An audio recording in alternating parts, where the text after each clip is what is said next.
Good morning, everybody.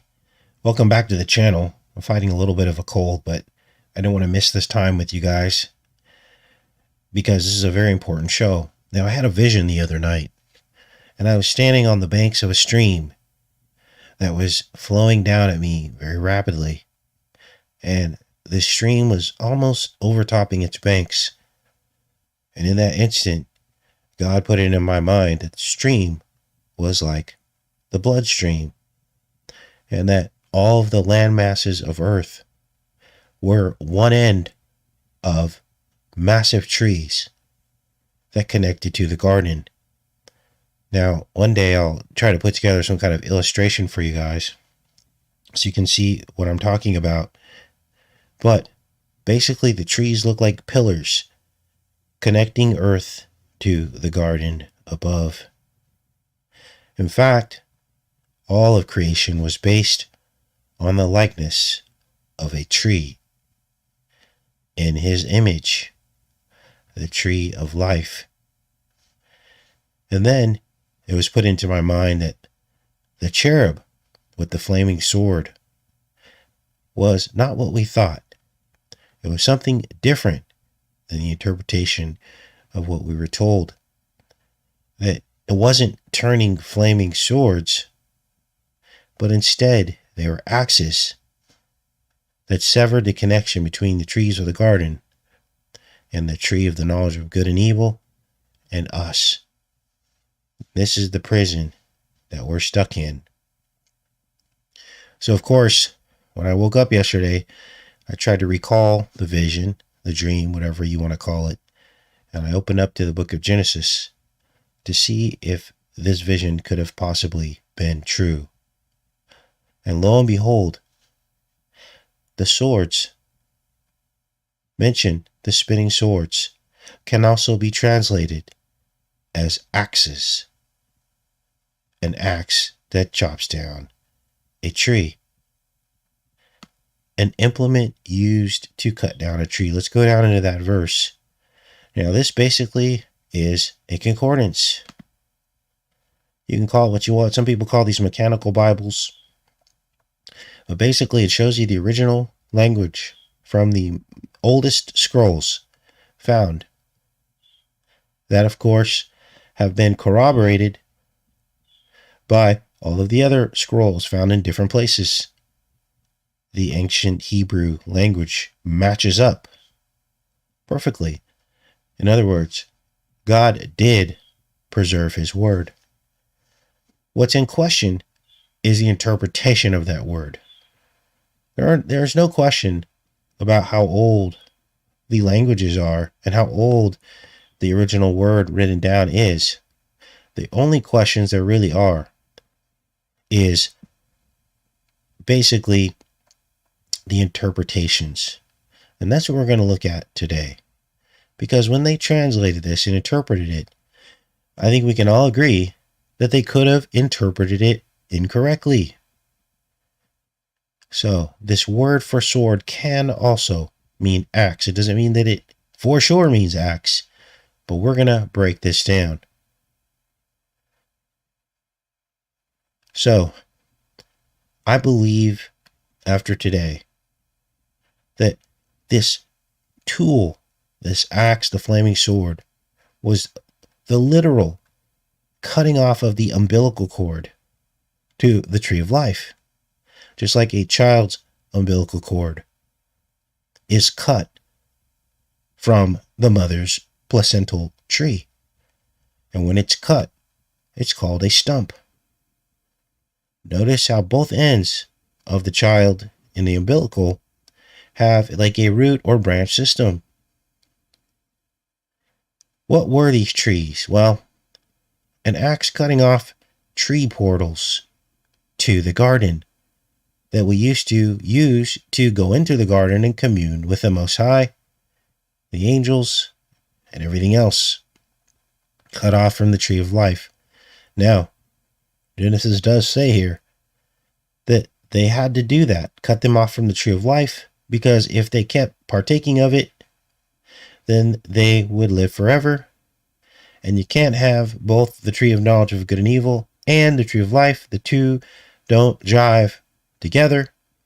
So we were cast into the tree of the knowledge of good and evil, which is where we all live now. Good and evil, red and blue, citizen immigrant, all the division comes out of the structural dimension of this tree that we're locked in.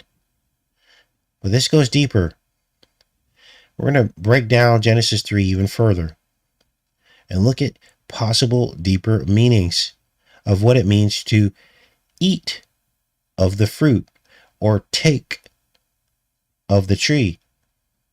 We're going to look at the angel guarding the garden.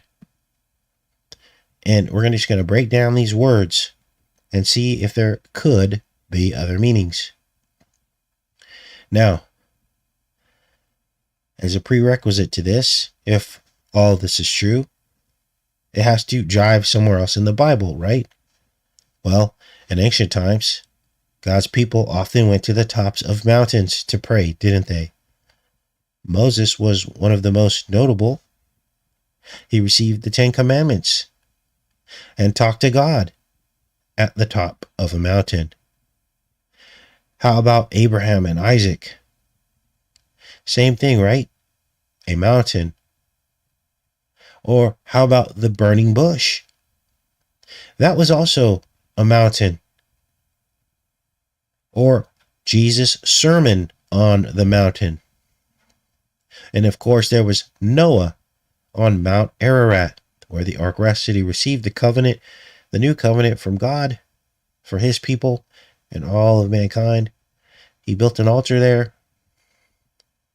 and God shone the rainbow to him. And I'm sure there are dozens more examples of God's holy people going to the tops of mountains. Now, what do we know? Well, we know that when God's holy talked to him, it was always at the top of a mountain, or many times it was at the top of a mountain. Why do you think this is? Well, I believe it's not just because they felt close to God at the top of a mountain, but I believe that these mountains were the remnants of gates, tree stumps, portals back to the garden. Now, there's precedent for this throughout history. There are many bizarre places on the earth where both good and bad things happen, and they usually occur around mountains, don't they? What's the mountain in Northern California that a lot of people talk about spiritual and paranormal activity? You guys can help out in the chat and let people know about that mountain. There are other mountains too. Now, this is all just simple observation, okay? We're just having a discussion about observations about these things. This is an example here. This is Le Mont Saint-Michel. Now, I've been to this mount, and what it is, it's a rocky outcropping that could have been a former tree stump. And here they say that St. Michael appeared here in the year 708. Now, I don't know if this really happened, but it's interesting that they picked this location to say that it happened, right? And there are many other examples throughout history of angels appearing at these portal remnants. Now, we also know that the opposite is true as well, right? It's not always angels that appear at these places. There are dark mountains that go beneath our feet instead of up in the air, aren't there? Those would be like volcanoes, for instance, where you see a lot of dark things appear and evil and strange lights and sightings and spacecraft. And in some instances, ancient peoples would sacrifice humans at these places. So we have an above and a below. I believe that these mounts connected to the heavens and the volcanoes connect to hell with the dark spirits. So now that we've got a little bit of a background, we can now start to reread Genesis 3 again with new eyes. Not taking away or adding anything from the text, just reinterpreting what it might be within a given context. You guys, we are trees. You have limbs, like a tree. You have a crown, like a tree, top of your head. You have a trunk, which is the core of your body. You set down roots, which is your family. We were made in the image of God. That has to be a tree. What else could it be? Our fingers even branch out like branches in our toes. Now, God has preserved his word perfectly. It's the interpretation which tells the rest of the story. And that's only possible with the guidance of the Holy Spirit. Now, let's go to this word, take. Let's read this. And Yahweh Elohim said, Behold, the man has become as one of us, to know good and evil. And now, lest he put forth his hand, and take also of the tree of life, and eat, and live forever. What's this word take? All I have to do is click on this here. We go to the word take. What can this mean? Well, it could mean taken away or carried away, to be removed or brought unto. Sounds to me kind of like you're passing through something, doesn't it? Or it could mean that. Now, the word for eat, because there's two actions here, take also and eat. This word's a little bit more literal.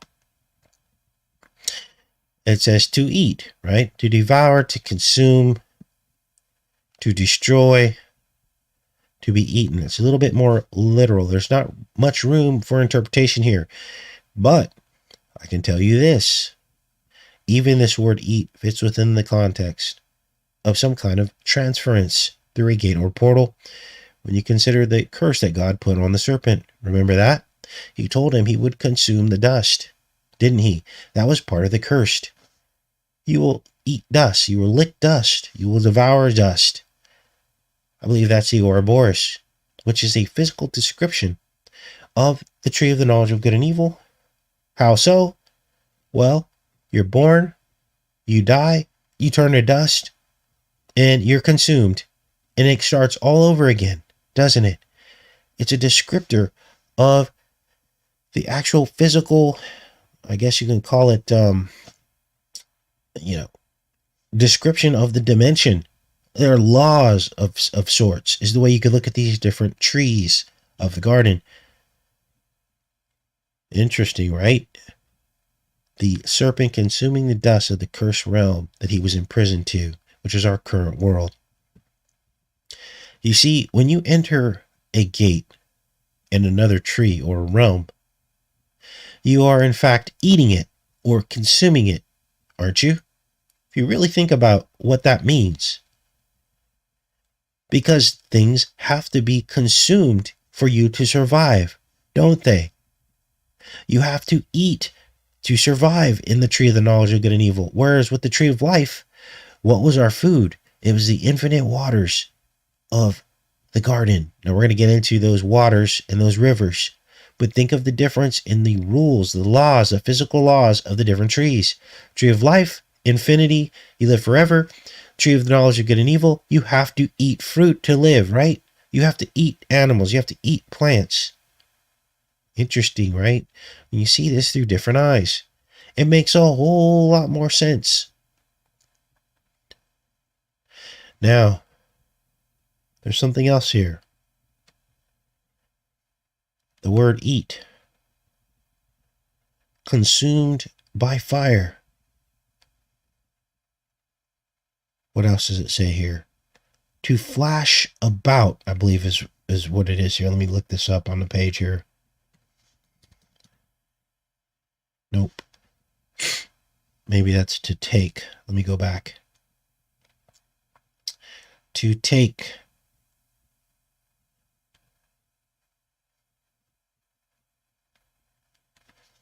And if you're just joining the show here, I'm getting over a cold, which is why. And I bit my tongue last night, so got two things going on. My tongue feels like it's 3 times the normal size. I'm trying not to bite it again because that would be really painful. But anyway, here's the word to take. Remember, there were 2 actions, to take and to eat. And it means to flash about like lightning. It can mean that. And it's actually used that way in different places in the Bible. All of these places, that same word is used to unfolding, infolding, flashing about like lightning, taken, took. Remember the movie Taken? Well, that signifies or implies a portal going through something. Interesting, right? Now, let's break down verse 24. Where'd it go? Oh, it's back here. With these new eyes of the concordance, we'll take this piece by piece. Now, this part right here, flaming sword. Flaming can also mean magic. So a magic sword can also mean axe, magic axe, that overturned, which turned every, where'd it go?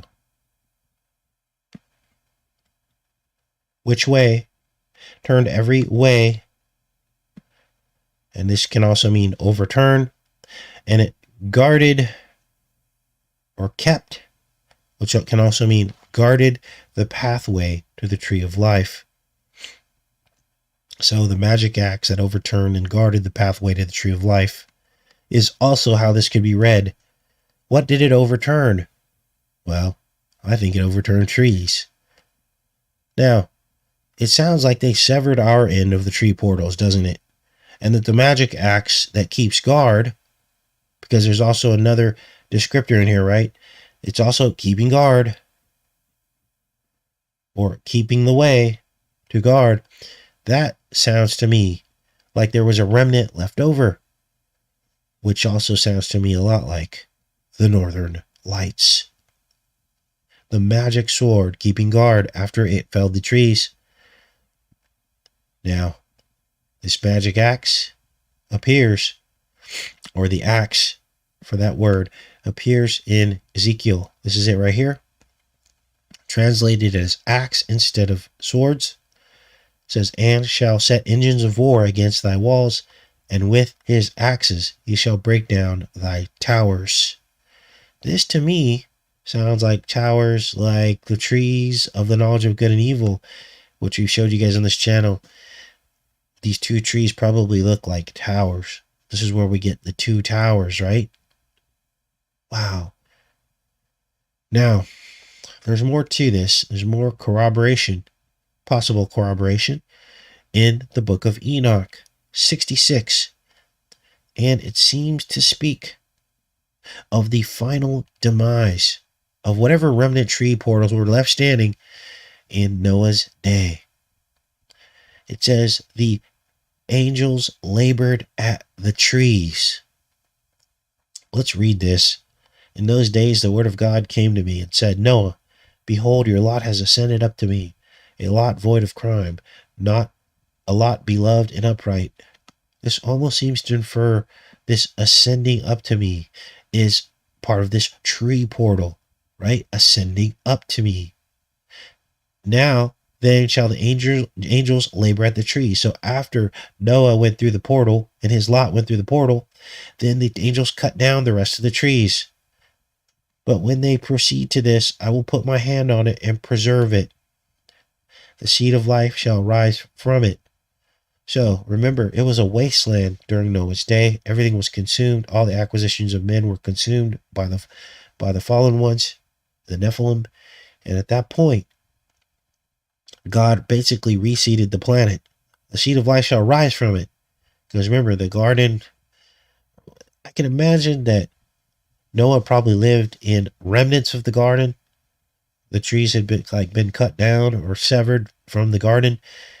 There may have been one or two left over. I don't know that. I'm just trying to picture what the landscape looked like. And then the Nephilim consumed everything that was left. It was probably very magical. And when I say magical, I'm saying that the supernatural. I'm not trying to infer any kind of demonic thing to that.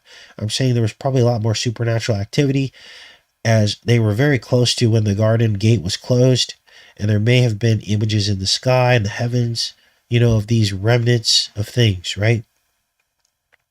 And then, but then after that all went away, then God says here, the seed of life shall rise from it, and change shall take place, that the dry land shall not be left empty. I will establish your seed before me forever and ever, and the seed of those who dwell with you on the surface of the earth. So these were the second forests, the second trees, right?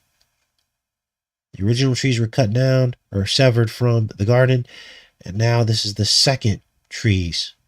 It shall be blessed and multiply in the presence of the earth in the name of the Lord. Wow. Amazing. Now, we had covered this from time to time over the years, but as we come to a better understanding of some of this stuff, more of the puzzle pieces fall into place. Now, there's more to this. Now, you're probably asking the question, is the Garden of Eden still intact with all of its trees? Of course it is. What probably happened is that we're just at one end of those trees, and our end is severed. Kind of like child's cut from the umbilical cord, but the placenta is still inside the mother. So it's kind of like that, right? There are like roots on both sides. So it's probably just above us. We can't see it outside the firmament, but that's what I can imagine this might be like. So rivers and streams are like branches or arteries of our bodies, and all the mountains are stumps that once the trees connected to us to the other trees of the garden. And the water of life watered the trees, watered all the gardens and all the trees, the source of all life, which was Jesus. Now, Jesus was in the garden with creation. He helped create, according to the book of Colossians. But I want you to look at the meanings of the 4 rivers that came out of the garden. I think those are back here. Because when you see the description of these 4 rivers, they sound like Jesus and the waters, the living waters that never run dry. We go back to Genesis 2, and starts here with the first. Out of the ground he made to grow every tree, and the river went out of Eden to water the garden.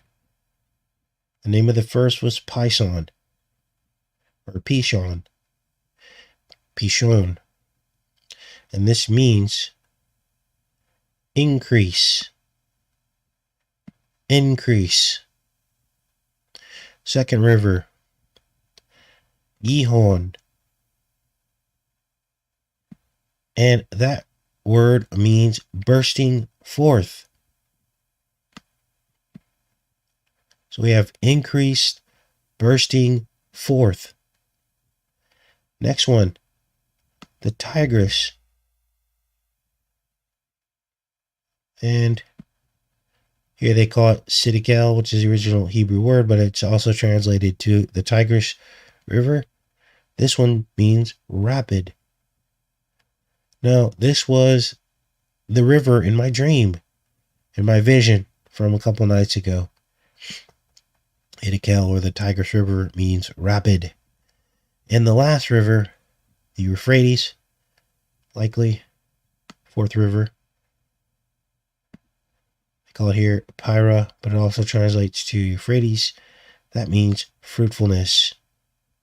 Now, here's where you get chills, because every one of the names of the rivers of Eden translate very well back to the qualities of Jesus Christ, don't they? The increase, the rapid increase, bursting forth fruitfulness. That pretty much describes Jesus. And now you know why baptism is a symbol of you being grafted in or drafted in through the gospel, right? Because Jesus was the living waters. He said he was the living waters.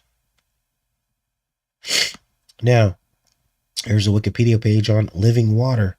And he mentioned that down here. Jesus said, if you knew the gift of God and who it is that asks you for a drink, you would have asked him and he would have given you living water. John 4:10. Now,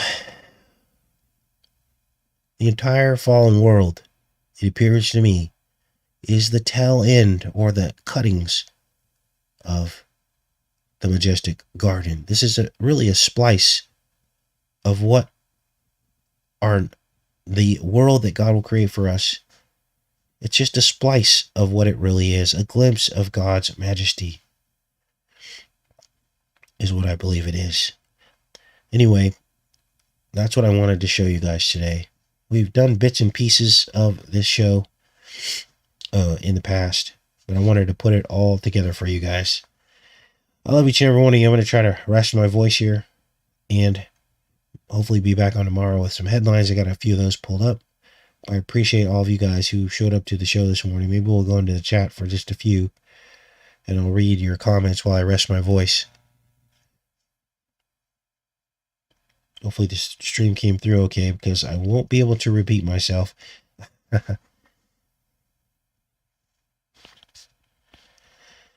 Thanks, you guys. Thanks, Christy. Thanks, Amber. Thanks, Rage Against the Machine. Catherine. Eric. Vicky. T. Kerr. Betty. Just Thinking. Rebecca. I appreciate you guys. All right. Have a great rest of your day, everybody. Much love.